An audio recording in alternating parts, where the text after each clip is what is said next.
Hello everyone. आज जो हम लेके आए हैं वो है कैसे करें कहानी का रूपांतरण नाटक में या नाट्य रूपांतरण। तो ये जो वीडियो है इसमें आपका अभिव्यक्ति माध्यम का सारा पोर्शन आ जाएगा। हो सकता है ये पार्ट में बनाई जाए वीडियो, तो इसलिए वीडियो को अंत तक और उससे रिलेटेड पार्ट जरूर देखें। चलिए स्टार्ट करते हैं। सबसे पहले जो हमारा टॉपिक लिया है वो है कैसे करें कहानी का नाट्य रूपांतरण। तो नाटक की रचना प्रक्रिया पहले हम इसे पढ़ लेते हैं और इससे रिलेटेड कुछ क्वेश्चंस हैं जो आपके 2 मार्क और 3 मार्क के अकॉर्डिंग होगा। तो वो पढ़ने के बाद उसको हम उससे रिलेटेड क्वेश्चन डिस्कस करेंगे। चलिए स्टार्ट करते हैं। नाटक और कहानी में इतना ही अंतर होता है कि नाटक संवादों द्वारा कथा का निर्वाह करता है और कहानी वर्णन द्वारा। तो संवाद द्वारा में आप देखते होंगे कि जो हमारी नाटक होते हैं उसमें हम उसके संवाद डायलॉग जो उनके कैरेक्टर होते हैं, जो उनके चरित्र होते हैं, वो उनके द्वारा करा जाता है। और कहानी जो होती है वो उसमें बस खाली किसी भी घटना या किसी के बारे में वर्णन किया जाता है, हम उसको देख नहीं पाते संवाद के अकॉर्डिंग। यदि किसी घटना का वर्णन कहानीकार करे और उसमें कथा का सूत्रधार स्वयं बना रहे उसे कहानी कहते हैं। मतलब एक बंदा है जो आपसे लगातार कहानी सूत्रधार मतलब उसके द्वारा बस कहानी कही जा रही है और दूसरा बंदा उसके जवाब नहीं दे रहा है, कहानी को सुन रहा है, या फिर कोई एक रोल प्ले नहीं कर रहा है, तो उसमें उसे हम कहानी कहेंगे। यदि कहानी के बीच से कहानीकार हट जाए और कहानी के पात्र संवाद करते करते कथांक तक पहुंच जाए तो वह नाटक कहलाता है। तो समझिए, मेरे ख्याल से आपको समझ में आ गया होगा। अगर कोई एक बंदा कहानी कह रहा है तो वो तो हो गया कहानी, वो रूप आ जाता है कहानी का। किसी बात का वर्णन कर रहा है तो कहानी का रूप आ गया। और अगर उनके कहानी के जो पात्र का रोल अदा करना शुरू हो जाए, कहानी को संवाद के रूप में कहना शुरू हो जाए, तो वो हो जाता है नाटक। यहाँ कहानी का संबंध लेखक और पाठक से जुड़ता है। तो जो लेखक है, कहानी का संबंध जो है वो लेखक से होता है और पाठक यानी पढ़ने वाले से होता है। वहीं नाटक लेखक, निर्देशक, दर्शक, श्रोता एवं अन्य लोगों को एक दूसरे से जोड़ता है। तो देखिए, आपको अंतर क्लियर आ रहा होगा कि जो कहानी है उसमें एक तो लेखक के द्वारा लिखी गई कहानी होती है, दूसरा पाठ होता है, पाठक जो पढ़ रहा है उसको। लेकिन नाटक में क्या होता है, लेखक भी होता है, उसको निर्देशक करने वाला भी होता है, दर्शक देखने वाले लोग भी होते हैं, श्रोता बोलने वाले लोग भी होते हैं, और अन्य लोगों को एक दूसरे से जोड़ता है, जो कि ये सब चीज़ जोड़ने का कार्य करता है। तो ये नाटक और कहानी में ये अंतर होता है। कहानी और नाटक में मूलभूत एकता है, दोनों के 6 तत्व समान होते हैं। तो जो मूलभूत एकता है, जो मेन बात क्या है इन दोनों में, कि इन दोनों में ही 6 तत्व होते हैं। ये इनकी मेन बात है। वो कैसे कि सबसे पहले कथा वस्तु दोनों में होगी, संवाद दोनों में होगा, भाषा शैली होगी, पात्र चरित्र चित्रण भी होगा, देश काल वातावरण भी होगा और उद्देश्य भी होगा। तो इस तरह से 6 तत्व होते हैं कहानी के। नाटक में इन 6 तत्वों के अतिरिक्त एक अतिरिक्त तत्व होता है, अभिनेता। बस ये 6 तत्व दोनों में पाए जाएंगे और इसमें अभिनेता यानी अभिनय, नाटक करने वाला। इसे मंचीयता या रंगमंचीयता भी कह सकते हैं। इसी तत्व या गुण के कारण नाटक कहानी से पृथक हो जाता है। कहानी कही जाती है या पढ़ी जाती है, नाटक मंच पर प्रस्तुत किया जाता है। नाटक को मंच के पर अभिनेता या अभिनय द्वारा प्रस्तुत किया जाता है। मंच सज्जा होती है, संगीत होता है, प्रकाश व्यवस्था होती है। समानता यह होती है, इन दोनों में समानता यह होती है कि कहानी और नाटक दोनों में एक कहानी होती है, पात्र होते हैं, परिवेश होता है, कहानी का क्रमिक विकास होता है, संवाद होते हैं, द्वंद्व होता है और वो चरम उत्कर्ष तक वो पहुंचती है। यह उनकी एक जैसी समानताएं होती हैं। क्या क्या होती है? तो नाटक की रचना भी किसी अनुभूति, संदेश या उद्देश्य के गर्भ में होती है। देखिए, नाटक जो होता है उसकी रचना जो होती है उसमें भी कोई अनुभूति होती है, निर्देश होता है, संदेश होता है, उद्देश्य उसके गर्भ में होता है कि किस उद्देश्य से उस नाटक को लिखा गया है। पहले कोई संदेश व्यक्त होने के लिए कुल बताता है, फिर नाटककार उसे दर्शक के सामने प्रस्तुत करने के लिए एक घटना चुनता है और वह घटना यथार्थ जीवन से संबंधित भी हो सकती है, ऐतिहासिक भी हो सकती है, काल्पनिक भी हो सकती है और नवीन भी हो सकती है। तो वो घटना हर तरह की हो सकती है, ऐतिहासिक भी, काल्पनिक भी, नवीन भी। घटना चुनते ही नाटककार के सामने एक परिवेश आता है, उसके पात्र आते हैं। तो जैसे ही घटना का पता चुनाव हो जाता है तो नाटककार के सामने एक परिवेश आ जाता है, मतलब एक किस तरह से हमें वातावरण बनाना है, और उसके पात्र आ जाते हैं, कौन कौन इसको रोल प्ले कौन इस नाटक में पार्ट करेगा। पात्रों के गुण और अवगुण आते हैं, संवाद आता है, उनकी बोलीगत भाषागत विशेषताएं आती हैं। इस प्रकार नए नाटक का जन्म होता है। तो नाटक में ये सब संरचनाएं होती हैं। नाटक का सबसे बड़ा गुण जो होती है वो है संवाद लिखने की कला। जो नाटककार जितने वास्तविक, मार्मिक एवं प्रभावी संवाद रच सकता है वह उतना ही लोकप्रिय प्रभावी नाटककार कहलाता है। हिंदी में जयशंकर प्रसाद अपने प्रभावी संवादों के लिए विख्यात है, तो मोहन राकेश यथार्थ व प्रभावी संवादों के लिए। तो आप लोग इसको कुछ उदाहरण लिख सकते हो कि कोई उदाहरण पूछा जा सकता है, जैसे जयशंकर प्रसाद अपने प्रभावी संवादों के लिए विख्यात है, तो मोहन प्रकाश यथार्थ व प्रभावी संवादों के लिए। अब अभिनेता क्या होता है? नाटक की रचना प्रक्रिया का सबसे महत्वपूर्ण जो तत्व होता है वो है अभिनय। कौन अभिनय कर रहा है? अभिनय का अर्थ होता है रंगमंच पर खेलने योग्य नाटक विन्यास। किस तरीके से रंगमंच यानी जो हमारा मंच है, जो हमारा स्टेज है, उस पर किस तरीके से नाटक को अभिनय करना है, प्रस्तुत करना है। जयशंकर प्रसाद के नाटकों में इस तत्व का सम्यक निर्वाह नहीं होता। जयशंकर प्रसाद में जब हम देखते हैं तो इतना अच्छा निर्वाह नहीं होता, इसी कारण उनके नाटक रंगमंच पर खेलने में कठिन होते हैं, इसलिए उसको हम लोगों के द्वारा प्रस्तुत नहीं कर पाते हैं। उनमें कहीं बगीचे हैं, कहीं महल है, कहीं युद्ध है, तो कहीं नदियों में आई बाढ़ है। इन्हें रंगमंच पे दिखाना बहुत कठिन है, क्योंकि अलग अलग परिवेश को दिखाने की कोशिश की जाती है और इतना चेंज होना बहुत मुश्किल हो जाता है। यदि गली मोहल्ले में नाटक खेलना हो तो रंगमंच सजाना ही कठिन हो जाता है, और नुक्कड़ नाटक जिसे बोलते हैं, अगर उस पर करना तो मंच सजाना, मंच यानी जो स्टेज है उसको तैयार करना भी बहुत मुश्किल हो जाता है। बाढ़ कैसे दिखाएंगे?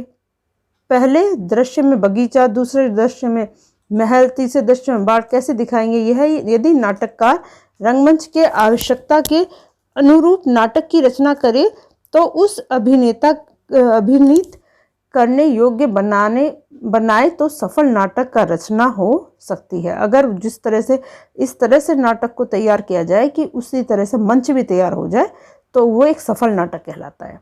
मोहन राकेश के रंगमंच की ओर ध्यान दिया।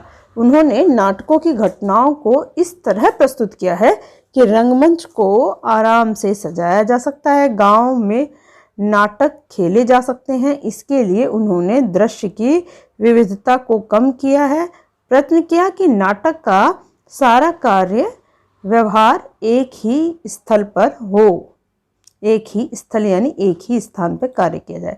तो ध्यान रखना, जयशंकर प्रसाद और मोहन राकेश दोनों इस तरह के उदाहरण हैं कि एक अच्छा नाटक हम किस तरह से प्रस्तुत कर सकते हैं उसे बताने के लिए। अब है अभिनय के लिए रंगमंच संकेत का होना आवश्यक है। अभिनय मतलब हम किस तरह से वहाँ पर एक्टिंग करते हैं। कौन सा संवाद क्रोध में बोलना है, कौन सा प्रेम से, किस संवाद को बोलते हुए चलना है, घड़ी घुमानी है, आंखें तरनी है और या दौड़ना है। तो मतलब किस तरह से क्या क्या हमें प्रेजेंट करना है, यह बताना रंगमंच संकेत के अंतर्गत आता है। एक कुशल नाटककार को रंगमंच संकेत देने होते हैं। संकेत मतलब उसको बताना होता है कि किस तरीके से हमें कार्य करना है। तो रंगमंच सज्जा कैसी होगी, इस पर अंधेरा हो या उजाला, संगीत हो या नहीं, यह बताना अभिनेता के अंतर्गत आता है। और नाटक के संवाद ऐसे हों जैसे कि रंगमंच पर बोले जाते हैं। इसमें हकलाहट से लेकर मौन ध्वनियों की संकेत की अपेक्षित होता है। इसमें ये सब चीज़ अपेक्षित, मतलब हर तरह का इसमें जैसे जैसे गुण हमें प्रेजेंट करना है वैसे वैसे आता रहता है।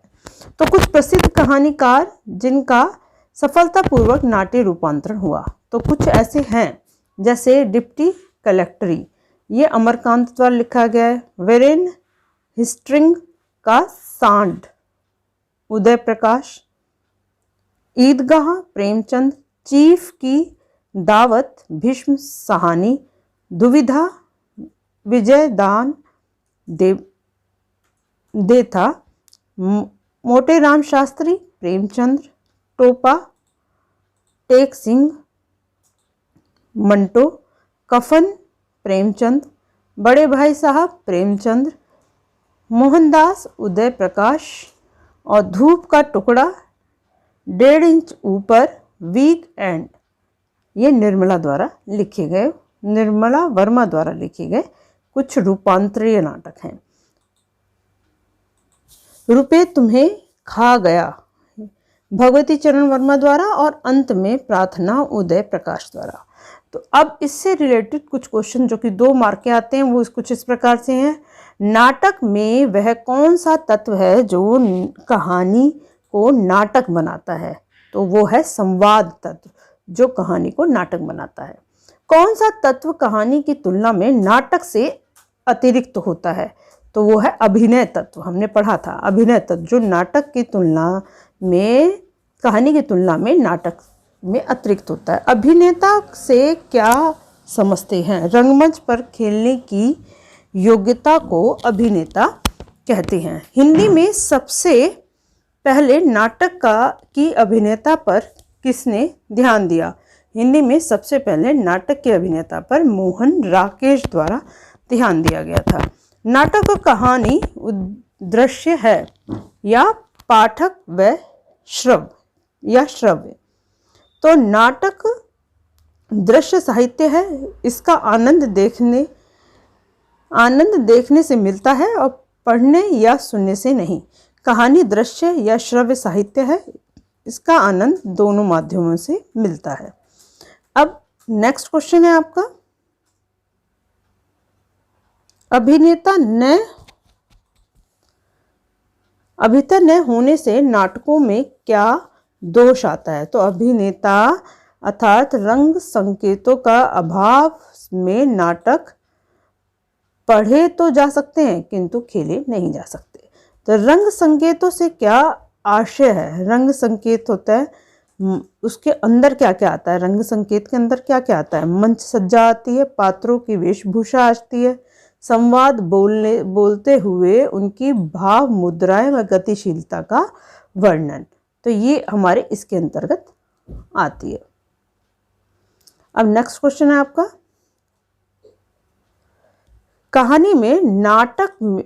कहानी का नाटक में रूपांतरण करने के लिए सबसे पहले क्या समझना आवश्यक है? तो कहानी का नाटक में रूपांतरण करने के लिए सबसे पहले कहानी और नाटक के वैविध्य तथा समानताओं को समझना आवश्यक है। किन सीमाओं के कारण नाटक रंगमंच पर खेले नहीं जा सकते?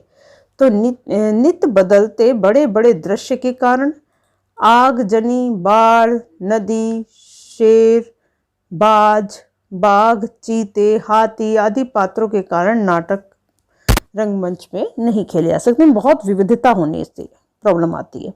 दृश्य से आप क्या समझते हैं? तो यदि एक घटना एक स्थान और एक समय में घट रही है, उसे वह दृश्य कहलाता है। अब इससे रिलेटेड 3 मार्क के क्वेश्चंस आते हैं, वो किस तरह से आ सकते हैं उसको देख लेते हैं। तो कहानी के 6 तत्व लिखिए। तो 6 तत्व आप याद कर लीजिए कहानी के, और जो नाटक होते हैं उसमें बस एक ही एक्स्ट्रा होता है, ध्यान रखना। तो कथा वस्तु, पात्र, चरित्र चित्रण, संवाद, कथोपकथन, देश काल वातावरण, भाषा शैली और उद्देश्य। नाटक और कहानी में मूलभूत अंतर लिखिए। तो कहानी में जीवन की किसी घटना का वर्णन किसी कलाकार के मुख से होता है। इसमें कथा का सूत्रधार स्वयं कहानीकार होता है और नाटक में कथा की गति संवाद और रंग संकेतों से चलता है, नाटककार सामने नहीं आता। जिसने नाटक बनाया वो सामने नहीं आता है, ये सब चीज़ चलती है। अब कहानी और नाटक में क्या समानताएं हैं? तो कहानी और नाटक में समानता यह होती है कि कहानी और नाटक दोनों ही एक कहानी होती है। वह तो दोनों में कहानी तो एक होता है, पात्र भी एक होते हैं, परिवेश भी एक होता है।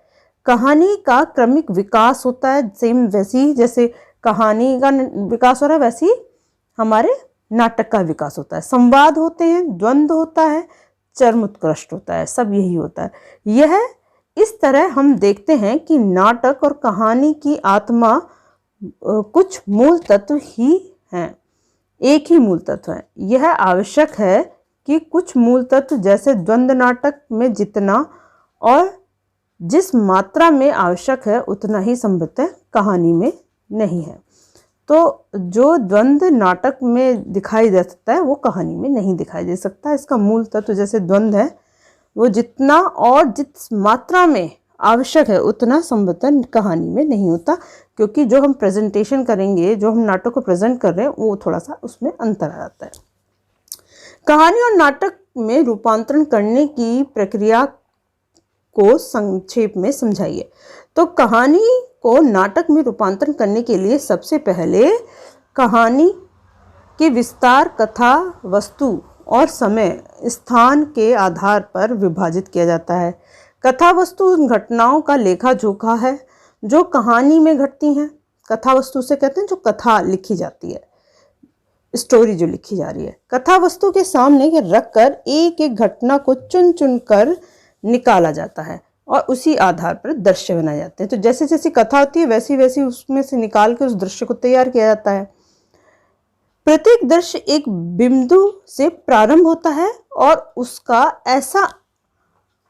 ऐसा अंत होता है जो उसे अगले दृश्य से जोड़ता है। तो एक सीन के बाद दूसरा सीन उसके साथ जुड़ता चला जाता है नाटक में। अतः नाटक का प्रत्येक दृश्य प्रारंभ, मध्य और अंत होता है। तो इनके तीन होते हैं नाटक के हिस्सा।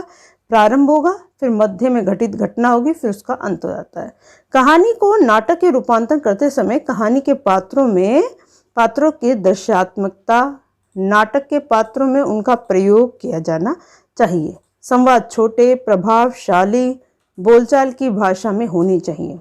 संवाद को नाटक में प्रभावशाली बनाने का सर्वप्रथम तरीका अभिनय होता है, यानी हम उसको अभिनय कर रहे हैं, एक्टिंग करना जिसे कहते हैं, जो प्राय निर्देशक का काम होता है।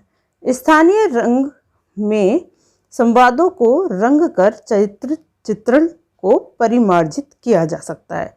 ध्वनि और प्रकाश की चरित्र चित्रण करने व संवेदात्मक प्रभाव उत्पन्न करने में कारगर सिद्ध हो जाता है। कहानी का नाट्य रूपांतरण करने से पहले यह जानकारी होना आवश्यक है कि वर्तमान रंगमंच में क्या संभावनाएं हैं।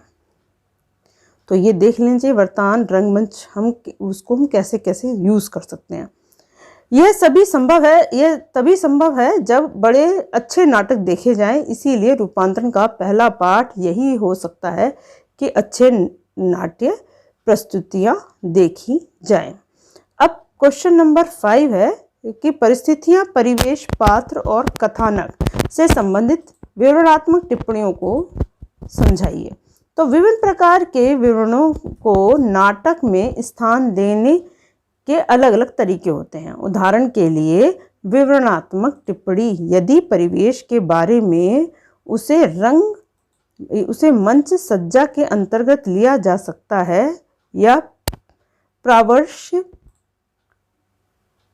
प्राशर्व संगीतों के माध्यम से व्यक्त किया जा सकता है। विवरण यदि पात्रों के बारे में और उन्हें संवादों के मध्य में निर्धारित दृश्यों में उचित स्थान पर दिया जा सकता है, अर्थात कहानी में व्यक्त संपूर्ण नाटक के स्वरूप के अनुसार अपनी जगह निर्धारित कर लेता है। तो इसीलिए उसको जो कहानी है उसको हम नाटक में जो रूपांतरित कर रहे हैं, तो कौन कौन से चीज़ कहाँ कहाँ फिट हो रही है, किस दृश्य में कौन सा उचित लगेगा, संवाद क्या अच्छा लगेगा, उस तरीके से उसे तैयार किया जाता है।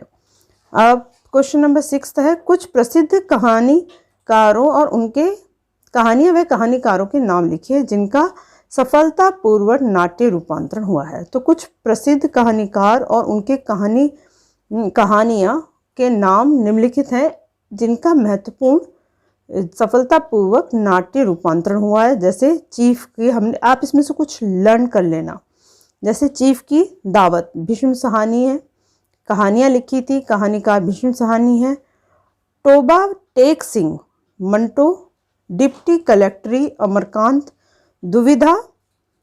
दुविधा विजयदास दान देता, कफन प्रेमचंद, बड़े भाई साहब प्रेमचंद, मोटे राम शास्त्री प्रेमचंद, ईदगाह प्रेमचंद, रुपये तुम्हें खा गया भगवती चरण वर्मा, वॉरेन हेस्टिंग्स का सांड उदय प्रकाश, और अंत में प्रार्थना उदय प्रकाश, मोहन दास उदय प्रकाश, धूप का टुकड़ा 1.5 इंच ऊपर वीक एंड निर्मल वर्मा। ये इस तरह से हैं। चलिए अब नेक्स्ट क्वेश्चन है, कहानी का नाट्य रूपांतरण की चुनौतियों का संक्षेप में वर्णन कीजिए। तो कहानी का नाट्य रूपांतरण में एक समस्या पात्रों के मनोभाव और उनकी कहानी द्वारा विवरण के रूप में व्यक्त प्रसंगों और मानसिक द्वंद्वों के दृश्यों की नाटकीय प्रस्तुति में आ सकती है। तो जिस समय हम कहानी का नाट्य रूपांतरण की चुनौती संक्षेप में वर्णन करते हैं तो समस्या क्या आती है। जैसे सबसे बड़ी समस्या क्या है, मानसिक द्वंद्वों के दृश्यों की नाट्य रूपांतरण में आती है। कहानी द्वारा विवरण के रूप में व्यक्त प्रसंगों या उनके द्वारा कहानी ने जो प्रसंग प्रस्तुत करें वो, और मानसिक द्वंद्व, इनमें जब नाटकीय रूपांतरण आती है प्रस्तुत किया जा सकता है, दृश्यों की नाटकीय प्रस्तुति में आ सकती है। उदाहरण के लिए ईदगाह का वह हिस्सा जहां हामिद द्वारा द्वंद्व में है कि क्या क्या खरीदें, और या जहां वह सोचता है कि अम्मा का हाथ जल जाता है, उसका रूपांतरण कठिन हो जाता है। मतलब सोच रहा है, सोचने के बाद उसके में जो सोच भी दिखानी है और वो द्वंद्व में पड़ा हुआ है, वो थोड़ा सा कठिन हो जाता है। तो ऐसी समस्याएं आती है। एक उदाहरण आप इसको याद कर सकते हो। ईदगाह कहानी में हामिद इस द्वंद्व में है कि क्या क्या खरीदें, या जहां वह यह सोचता है कि अम्मा का हाथ जल जाता है। रूपांतरण में इस तरह के विवरण को किस प्रकार प्रस्तुत किया जाता है, अगर हमने इसको नाट्य रूपांतरण में कर दिया तो किस तरह से प्रेजेंट किया जाएगा। तो ईदगाह कहानी में हामिद इस द्वंद्व में है कि क्या क्या खरीदें, या जहां वह यह सोच रहा है कि अम्मा का हाथ जल जाएगा। रूपांतरण में इस पाठ के विवरण प्रस्तुत करने के लिए स्वगत कथन का प्रयोग करना चाहिए। इसमें लेखक मंच के कोने में जाकर अपने आप से संवाद बोलता है, लेकिन आजकल वॉइस ओवर अर्थात ऐसी ध्वनि जो दर्शकों को सुनाई देती है पर पात्र नहीं बोलता के माध्यम से संभव है।